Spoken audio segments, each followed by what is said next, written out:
Imagine a country where money is so worthless, thieves don't even bother stealing it. A place where banknotes are thrown in the trash or woven into handbags and sold as souvenirs because the paper they are printed on is worth more than the currency itself. Imagine a nation sitting on top of the largest proven oil reserves on the entire planet, more than Saudi Arabia, more than Russia, more than the United States, a land that should be, by every economic metric, the wealthiest nation in South America, if not the world. But today, that nation is starving. Its hospitals have no power, its pharmacies have no medicine, and nearly 8 million of its citizens have fled, creating a refugee crisis larger than that of war-torn Syria or Ukraine. This is not a post-apocalyptic movie. This is modern-day Venezuela. How does this happen? How does a country literally floating on liquid gold run out of food? For years, the headlines have told you simple stories. Some say it's purely the fault of socialism. Others blame American sanctions. But if you look deeper, past the political shouting matches, you find a story that is much more tragic and much more human.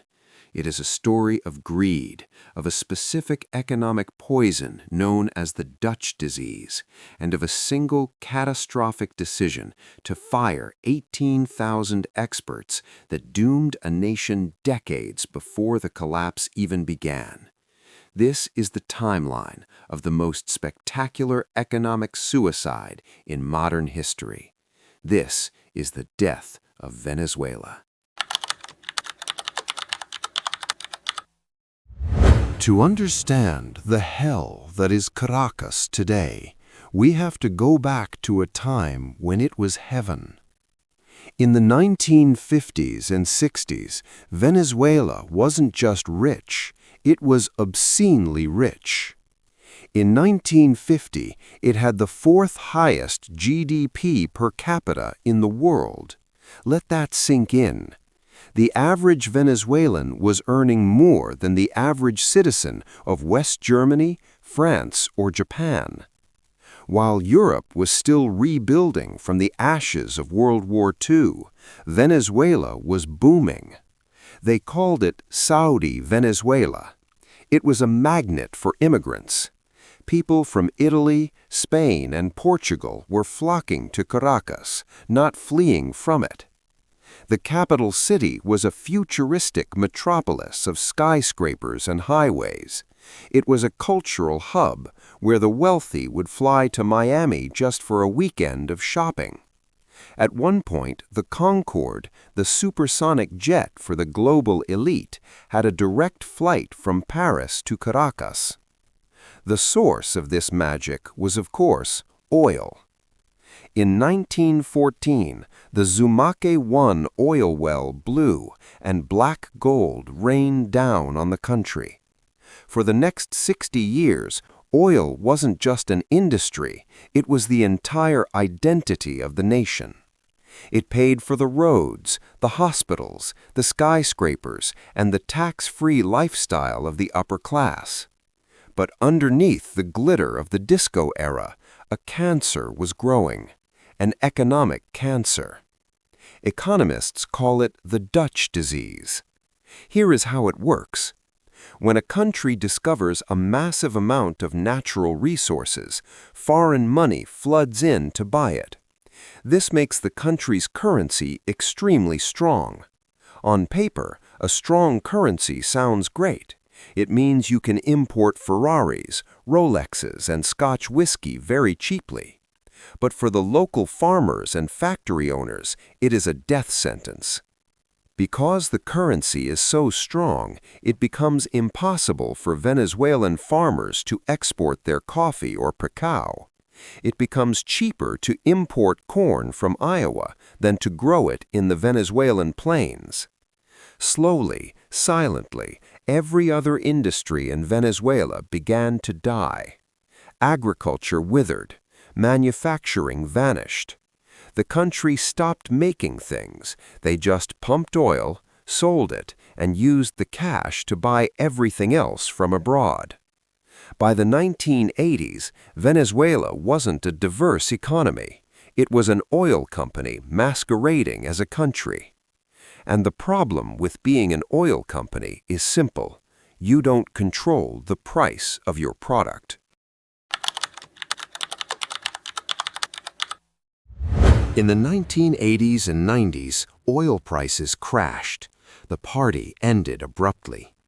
The government, which had been spending money like a drunken sailor, suddenly had nothing. Poverty skyrocketed. The middle class, which had grown used to Miami shopping trips, found themselves struggling to buy groceries. The inequality was staggering. In the hills surrounding Caracas, millions lived in tin shacks, looking down at the gleaming skyscrapers they could not enter. They felt forgotten. They felt cheated. They were angry. And in 1992, a lieutenant colonel named Hugo Chavez tried to overthrow the government. He failed. He went to prison. But on live television, before being taken away, he said two words that changed history. Por ahora. For now. 6 years later, in 1998, he didn't need tanks. He won the election by a landslide. Hugo Chavez was charismatic. He was a showman. He spoke to the poor in a way no politician ever had. He promised to take the oil wealth, which had mostly flowed into the pockets of the elite and foreign corporations, and give it back to the people. And for a while, it looked like he was a genius. Luck was on his side. Just as Chavez took power, the price of oil began a historic climb, from roughly $10 a barrel in 1998 to over $140 a barrel in 2008. It was the greatest lottery win in history. Roughly $1 trillion flowed into Venezuela during Chavez's presidency. Chavez spent it all. He launched massive social programs. He built housing, free clinics, and subsidized food markets. He cut poverty in half. Literacy rates soared. For the poorest Venezuelans, he was a savior. He was the Messiah. But behind the scenes, he was dismantling the engine that paid for it all. He expropriated farmland, but the people he gave it to didn't know how to farm, and production collapsed. He nationalized steel and cement companies, and their output plummeted. But the fatal blow, the decision that arguably killed Venezuela, happened in 2002. The heart of Venezuela was PDVSA, Petróleos de Venezuela S.A.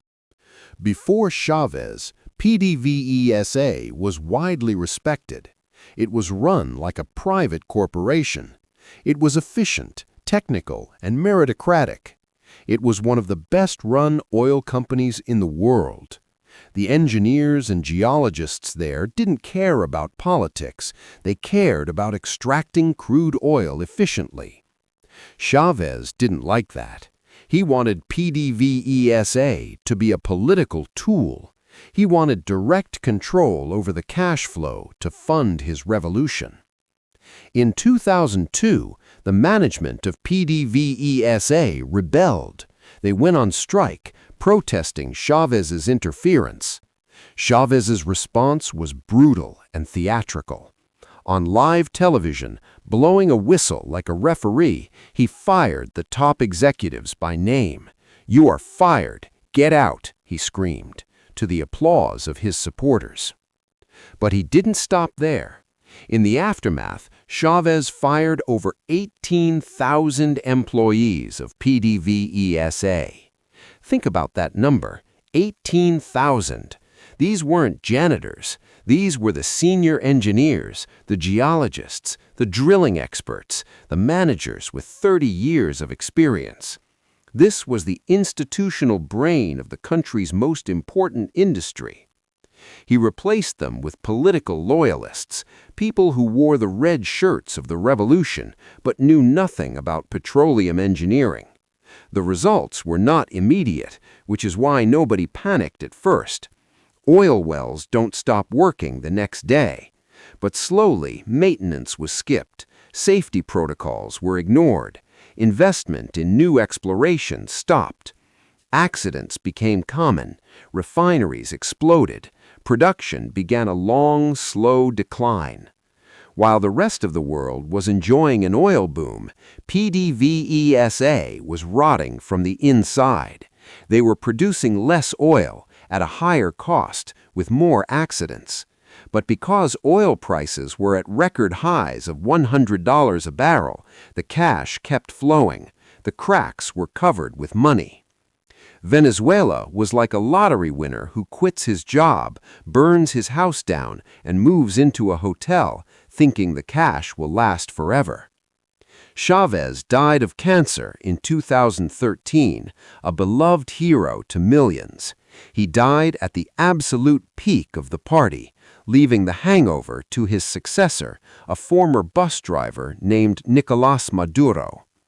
And then the luck ran out.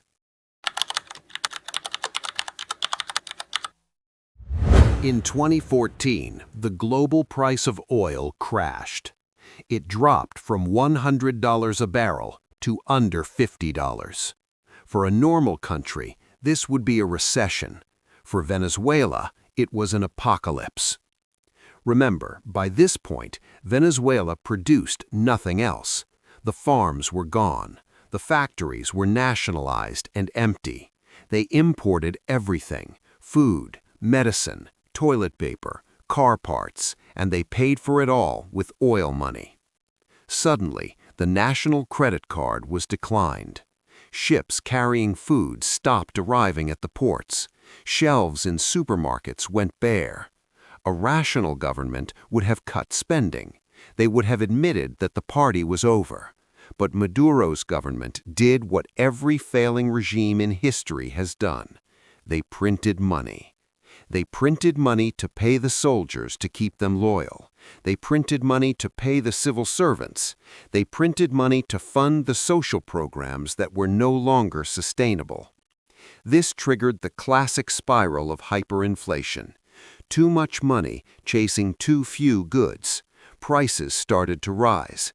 The government tried to fix it by setting price controls. They passed laws saying a loaf of bread could only cost a few pennies. Basic economics tells us what happens next. If a baker has to buy flour for $1 but is forced by law to sell bread for 10 cents, he stops baking bread. Bakeries closed. Butchers closed. The shortages got worse. And then the currency, the bolivar, entered free fall. To understand the scale of this, imagine you have your life savings in the bank, say $100,000, enough to buy a house. You wake up on Monday, and due to inflation, that money can only buy a used car. By Wednesday, it can only buy a bicycle. By Friday, your life savings can't even buy a cup of coffee. That is not an exaggeration. That is exactly what happened. Inflation hit 1,000,000%. People stopped counting money. They started weighing it. Shopkeepers wouldn't look at the numbers on the bills. They would put the stack of cash on a scale. And then the hunger started. Hunger. It is a primal fear that most of us in the modern world have forgotten.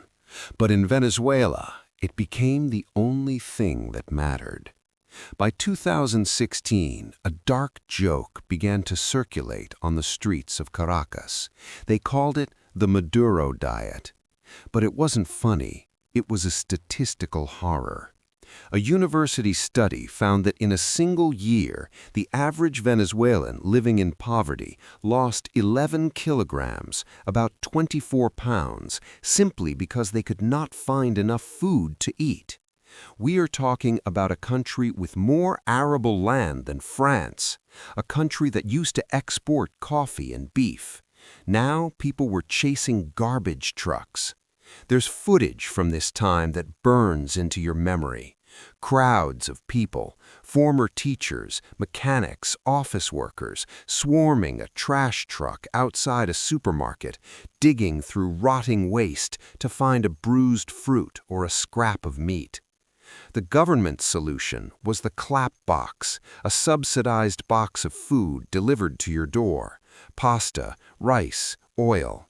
But this wasn't just charity, it was a weapon. If you protested against the government, the box didn't arrive. If you didn't vote the right way, your children didn't eat. Food became the ultimate tool of political control. And while the people starved, the infrastructure began to die. If you think hyperinflation is terrifying, imagine facing it in the dark. For years, experts warned that the electrical grid was collapsing due to lack of maintenance. The government blamed iguanas chewing on cables. They blamed American saboteurs. They blamed the weather. But in March 2019, the inevitable happened. The entire country went black. This wasn't a power outage for a few hours. It lasted for days. In some states, weeks. Caracas, a city of millions, plunged into medieval darkness. Without electricity, the water pumps stopped working. People had to drink from the polluted Guaire River, a sewer that runs through the city. But the true horror was in the hospitals. Imagine a neonatal ward. Premature babies rely on incubators to breathe and stay warm. When the power died, the incubators shut off. Doctors and nurses, weeping in the dark, tried to keep these infants alive by manually pumping air into their tiny lungs for hours on end. Many didn't make it. Surgeons performed operations by the light of their smartphones. Dialysis machines stopped, sentencing thousands of kidney patients to a slow death. This was the moment Venezuela ceased to be a functioning state. It became a survival zone. Crime exploded. Caracas became the murder capital of the world. Kidnapping became an industry. People stopped going out after dark. The vibrant nightlife of the Saudi-Venezuela era was replaced by ghost streets ruled by gangs, often armed with military-grade weapons sold to them by corrupt soldiers. So how do you survive in a country where the minimum wage drops to roughly $2 a month? You adapt, or you leave. Those who stayed witnessed one of the greatest ironies in economic history. To survive the collapse caused by a government that built its entire identity on hating American imperialism, the Venezuelan people turned to the only thing they could trust: the US dollar. The bolivar was dead. It was a zombie currency. The government kept printing it, but nobody wanted it. Unofficially, the economy dollarized. If you wanted to pay a taxi driver, you used dollars. If you wanted to buy eggs, you used Zelle or cryptocurrency. This created a bizarre split reality, a tale of two countries. For the 95% of the population without access to dollars, life is a daily struggle against starvation. But for the top 5%, the government officials, the military generals, and the boligarchs, the oligarchs connected to the regime, life is actually quite good. In the wealthy district of Las Mercedes in Caracas, you can now find a Ferrari dealership. You can find bodegones, luxury import stores stacked with Nutella, imported champagne, and 85-inch flat-screen TVs. This is the final stage of the collapse. It's not just poverty, it's a grotesque inequality. The people who destroyed the economy are the only ones rich enough to survive it. They dine in high-end restaurants protected by bodyguards, paying with stacks of $100 bills, while outside the window, a professor searches through the trash for dinner. For millions, the only choice was the exit door. The Venezuelan exodus is the largest displacement of people in the history of the Western Hemisphere, larger than the Syrian refugee crisis. Over 7 million people, roughly 1/4 of the entire population, have fled the country. They are known as Los Caminantes, the walkers. You see them on the highways of Colombia, Ecuador, and Peru. Families walking thousands of miles on foot, mothers carrying babies, fathers carrying suitcases with their entire lives inside, wearing shoes with holes in the soles, shivering in the freezing temperatures of the Andes Mountains. They are not just the poor, they are the doctors, the engineers, the musicians. Venezuela has experienced a brain drain that will take a century to recover from. The people who could rebuild the country are now driving Ubers in Miami, delivering food in Madrid, or selling candy on the buses of Bogota. They left behind a country of old people and children, a hollowed-out shell of a nation. So, what is the lesson of Venezuela? It is easy to point fingers, to say socialism failed or sanctions killed it, but those are simple answers to a complex tragedy. The truth is, Venezuela didn't die because of a single ideology. It died because of a total institutional collapse. It died because they mistook resources for wealth. They thought that because they had oil in the ground, they were rich. But oil is not wealth. Wealth is the capacity to produce. Wealth is strong institutions. Wealth is an educated population and a government that serves them rather than stealing from them. Venezuela is the ultimate warning of the resource curse. It shows us that a nation can be blessed by nature, but cursed by its own leaders. When you destroy the checks and balances, when you fire the experts and replace them with loyalists, when you print money to cover up your lies, it doesn't matter how much oil you have. You will eventually run out of other people's money. Today, the oil is still there, billions of barrels of it, sitting beneath the soil. But the pumps are rusting, the wells are silent, and the people are gone. The richest country in South America didn't run out of money, it ran out of time. Thanks for watching. If you found this analysis valuable, please subscribe and let me know in the comments, do you think Venezuela can ever recover, or is the damage permanent? I'll see you in the next one.